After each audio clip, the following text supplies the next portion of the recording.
حامدا و مصلیا اما بعد۔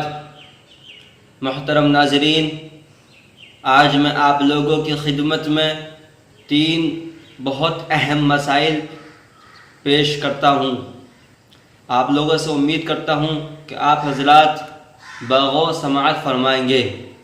مسائل بیان کرنے سے پہلے میں آپ لوگوں سے درخواست کر لوں کہ جن لوگوں نے میرے چینل کو سبسکرائب نہیں کیا ہے وہ چینل کو سبسکرائب کر دیں اور بیل آئیکن کو پریس کر دیں اور میری ویڈیو کو دوسروں تک پہنچانے میں میری مدد کریں۔ پہلا مسئلہ، اگر کوئی عورت صبح صادق کے بعد حیض سے پاک ہوئی تو اس کا کیا حکم ہے؟ کیا وہ رمضان المبارک کے روزے رکھے گی یا روزے نہیں رکھے گی؟ محترم حضرات، اگر کوئی عورت صبح صادق کے بعد دن میں کسی بھی وقت حیض یا نفاس سے پاک ہوئی تو اب وہ اس دن کا روزہ نہیں رکھے گی، اس پر اس دن کا روزہ رکھنا لازم نہیں، وہ بعد میں اس دن کی قضا کرے گی۔ البتہ وہ عورت روزے داروں کے طرح شام تک کھانے پینے سے احتراز کرے گی، وہ روزے داروں کی طرح شام تک بغیر کھائے پیے رہے گی۔ حضرات، حیض اور نفاس اور اسی طرح ایک استحاضہ ہوتا ہے۔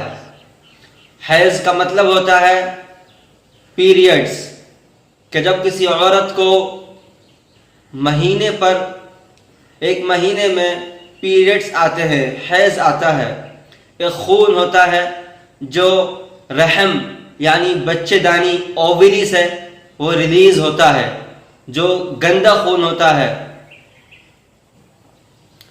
اس کو حیض کہتے ہیں۔ اور اسی طرح نفاس یہ بھی عورت کو آتا ہے جب عورت بچہ جنتی ہے، اس کے بعد 40 دن تک اس کے رحم سے یہ گندا خون آتا رہتا ہے۔ امام ابو حنیفہ کے نزدیک حیض کی کم سے کم مدت، اقل مدت 3 دن ہے، 3 دن 3 رات، اور زیادہ سے زیادہ اکثر مدت 10 دن ہے۔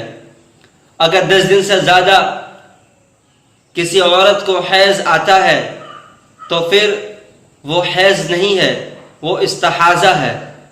اور 3 دن سے کم اگر کسی عورت کو حیض آتا ہے تو پھر وہ بھی حیض نہیں ہے، وہ پیریڈز نہیں ہے، بلکہ وہ استحاضہ ہے۔ اور استحاضہ یہ ایک بیماری ہوتی ہے، یہ کبھی بھی خون آ سکتا ہے اور اس کا کوئی ٹائم نہیں ہوتا ہے، اور یہ لگاتار مسلسل خون آتا رہتا ہے۔ یہ استحاضے کی ایک بیماری ہوتی ہے، اور یہ بیماری، یہ خون رحم سے نہیں آتا ہے، بلکہ یہ خون کسی نس کے پھٹنے کی وجہ سے، کسی خون کی رگ، بلڈ ویسلز کے بریک ہونے کی وجہ سے یہ خون ریلیز ہوتا ہے، یہ خون آتا ہے، تو یہ استحاضہ ہے۔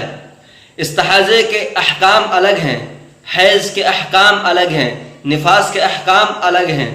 لہٰذا میں آپ لوگوں کو حیض کے احکام کے سلسلے میں بتا رہا ہوں۔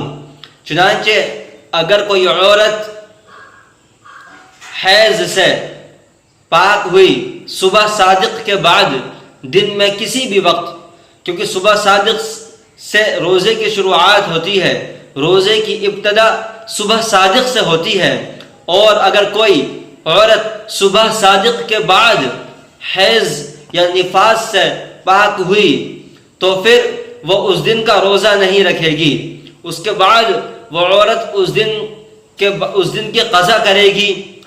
البتہ وہ عورت روزے داروں کی طرح رہے گی، جس طرح روزے دار صبح صادق سے غروب آفتاب تک بغیر کھائے پیے رہتے ہیں، بھوکے پیاسے رہتے ہیں، اسی طرح وہ عورت روزے داروں کی طرح شام تک کھانے پینے سے احتراز کرے گی۔ دوسرا مسئلہ کہ اگر کوئی عورت صبح صادق سے قبل، صبح صادق سے پہلے حیض سے پاک ہوئی تو اس کا کیا حکم ہے؟ کیا وہ روزے رکھے گی یا روزے نہیں رکھے گی؟ محترم ناظرین، اگر کوئی عورت صبح صادق سے قبل، صبح صادق سے پہلے حیض سے پاک ہوئی تو اس کی دو صورتیں ہیں۔ پہلی صورت کہ اگر وہ 10 دن مکمل حیض میں رہ کر پاک ہوئی ہو، پہلی صورت کہ اگر وہ عورت 10 دن مکمل حیض میں رہ کر پاک ہوئی ہو، خواہ صبح صادق سے قبل، صبح صادق سے پہلے اس عورت کو غسل کرنے کا موقع یا وقت ملا ہو یا نہ ملا ہو، وہ اس دن کا روزہ رکھے گی۔ اس پر اس دن کا روزہ رکھنا ضروری ہے، لازم ہے۔ دوسری صورت کہ اگر وہ عورت 10 دن سے کم حیض میں رہ کر پاک ہوئی ہو، اگر وہ عورت 10 دن سے کم حیض میں رہ کر پاک ہوئی ہو تو پھر دیکھا جائے گا کہ صبح صادق سے قبل اسے غسل کر کے پاک ہونے کا وقت ملتا ہے یا نہیں ملتا ہے۔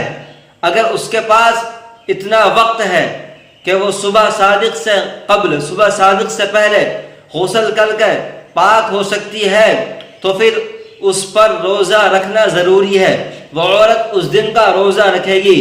لیکن اگر اس کے پاس اتنا وقت نہیں ہے، صبح صادق سے قبل اس کے پاس اتنا وقت نہیں ہے، اسے اتنا وقت نہیں ملا کہ وہ پاک ہو سکے، وہ غسل کر کے اپنے آپ کو پاک کر سکے،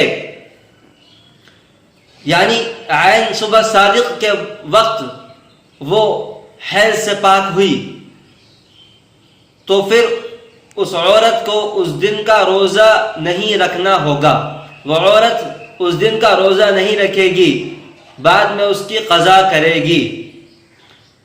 محترم حضرات، تیسرا مسئلہ، بچے کا بالغ ہونا اور کافر کا اسلام لانے کا کیا حکم ہے؟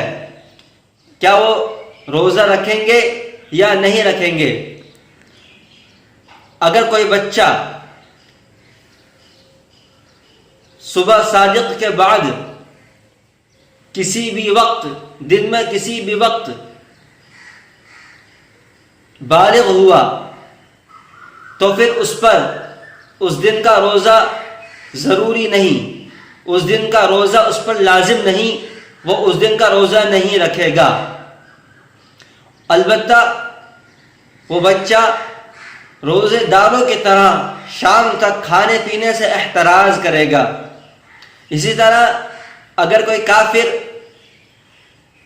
صبح صادق کے بعد دن میں کسی بھی وقت اسلام لے آتا ہے، اسلام قبول کر لیتا ہے، تو پھر وہ اس دن کا روزہ نہیں رکھے گا، اس پر اس دن کا روزہ لازم نہیں ہوگا، فرض نہیں ہوگا، بلکہ وہ روزے داروں کے طرح شام تک کھانے پینے سے احتراز کرے گا، اس کے بعد کا روزے اس پر فرض ہوں گے اور پھر وہ روزے رکھے گا۔ تیری آنکھیں تیری زلفیں تیرا شانہ